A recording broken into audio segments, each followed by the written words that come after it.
amiga, nandito po sa Ate Bida sa may labas kasi kadating lang daw niya galing sa may pa-check up kay Dominico. Kay Dominico. Okay, dito sa Ate Bida. Pinigyan siya ng panibagong resita mga kabigo. Kumusta Ate Bida yung ano, yung sa pagpunta mo doon sa check up kasi balik-balik ang mga check up mo? Nahirapan ako sakay-sakay ng tricycle kasi tilantod nga ako. Eh, naghintay pa ako, pumila pa ako doon. Hintay ko pa yung resulta. Biglang umulan mga kamigo ka-amiga. Sabi mo, sa papapuntang barangay, 30 pa masahe. Oo. Tapos 30, tapos pumunta ka na naman doon sa 160, 80. pumunta ka sa kabila naman na pupuntahan 80 ang isang pamasahe. Mahal naman masyado. Akala ko 50 lang. 80. Kung doon pa ako sa... Di yung binigay ko sa'yo, naubos na. Wala na. Naubos. Tapos, yung ano, yung sa 500 na binigay sa'yo, inabot. Ayun nga nilagay ko doon Sa medical certification. Sa tricycle. Oh, yung sa medical certification, okay na. Tapos yung sa check-up. Napagalitan pa nga ako, Madam Violet ang doktor ko Bakit? Kasi hindi ko dinala yung record ko. Paano? Nahulog Eh, yun nga, dapat iniiwan mo kasi. Nahulog ko, nadapa ako. Nahulog. Oo, nahirapan ako. Kaya iniwan ko na kay Ate Jenny. So, baka mamaya mapano ko. Sabi ng doktor, dapat na ano ko daw yung resulta ng laboratory ko para binigyan na lang ako ng bagong gamot. Bagong resita. Ang sa diabetes ko, 2 beses pala isang araw yun. Ang Lodipin. Kaya tanong niya sa Lodipin kung minamanas ako. Huwag ko daw hintuan kasi baka yung puso ko magtugtungan. Hindi ka naman nimamanas eh. No? Hindi nga. Huwag ko daw hintuan yung gamot ko sa high blood. Yun lang, Madam Violet. Salamat. Nakapag-laboratory ako ulit. Infection ako sa ihi. Sabi? Bakit ka Infection na-infection? Yan yung laboratory. Infection ako sa ihi, kaya binigyan ako. Tsaka iwasan mo na yung kain-kain mo na sa chirya. Chirya. O diba? Napansin ko nga. Iwasan mo na yung pagkakain-kain mo na sa chirya. Mapaborito mo yung chippy na yan. Chippy na kulay pula. Nagugutom kasi ako kanina, Madam Violet. Malis ako dito, nag-iisa lang ako. Nagagalit sila pag matigas ang di ka rin nakikinig. Matigas ang ulo mo, di ka nakikinig. Nagagalit yan sila, madam. Si Ate Jenny, nag-aasikaso naman sa mga pinagagawa niya. Hindi mo rin maano kasi pagpunting yung tao. Gusto rin maano. Total, nintay ko na yung resulta ng laboratory sa ihi ko. Yun lang ang masasabi ko, Madam Violet. Maraming salamat. Ano masasabi mo sa 500 na binigay ko sa'yo? Yung 500 na binigay mo sa akin, doon sa laboratory ko Napunta. Naka-discount mo nga ako Magkano? Kasi 400 yun, di ba? Magkano discount? 700 daw yun. Oh. 700. Tapos biniscount ng 400. Kasi senior ako. Okay. Buti, dala-dala ko yung ID ko sa senior. Kanya, wala kang ID. Ang laki ng babayaran mo. Nabigla ka ako, sabi nung isang nurse doon, 60 lang daw. Kasi di ba may 100 pa ako. Nasukli. Sukli, 100. Tuwa naman ako. Bayaran ko na. Nung nagbibigay ako 100, 400 ko. Alam niya. Eh, yung 100 na sukli sa 500, pinanglakad ko ng mga O, yung pupunta doon sa malayo. Mahal na. Di ka ba nakiusap sa tricycle na kahit 50 pesos man lang pumasahe mo? Yun daw talaga ang nila, ang singil nila. Dapat nga 100 daw ang bibigay ko. Mahal sobra. Ang 100 doon Tapos, kumain ka doon sa kantin na pinapasukan ko dati. Kalahati lang, kalahating kanin. Nilibre daw po siya mga kamigo-kamiga ng dati po niyang amo. Naawa po sa kanya. Pinakain po siya doon sa kantin.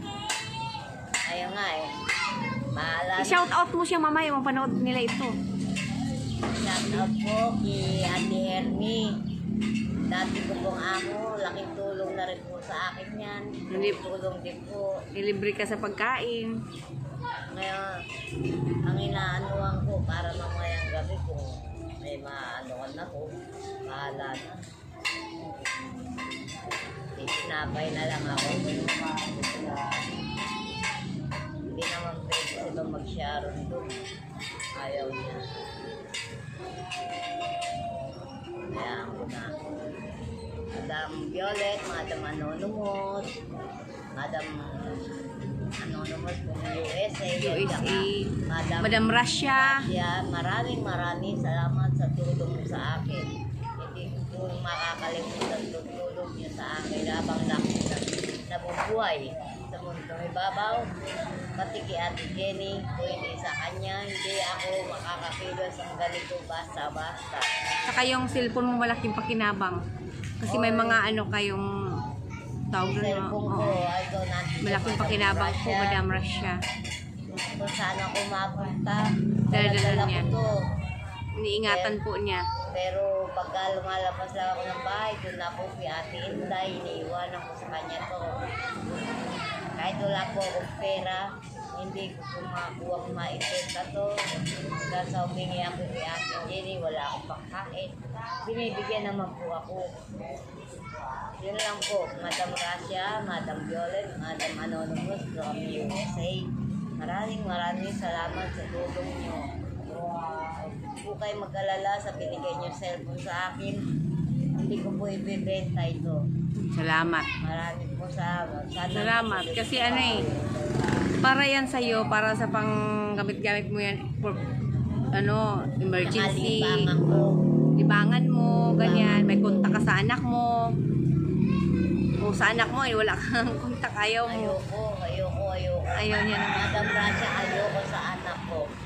Kahit wala akong matirhan, hindi mo ako mapapapunta na sa ginawa nila sa akin. Magulang nila, mahirap na lang magsalita, ayoko na iyak. Hindi mo maiwasan talaga eh. Pag tuwing na ano mo yun na nababanggit mo din yung anak mo, naiiyak ka rin. Sabagay, ang magulang di nakakatiis sa anak, pero ang anak nakakatiis sa magulang. Oo yan. Kahit ano sama ng anak ko.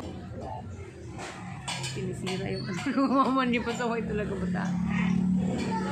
Kaya pupuntahan ko po si Ate Emily mamaya, papasama kay Ate Jenny.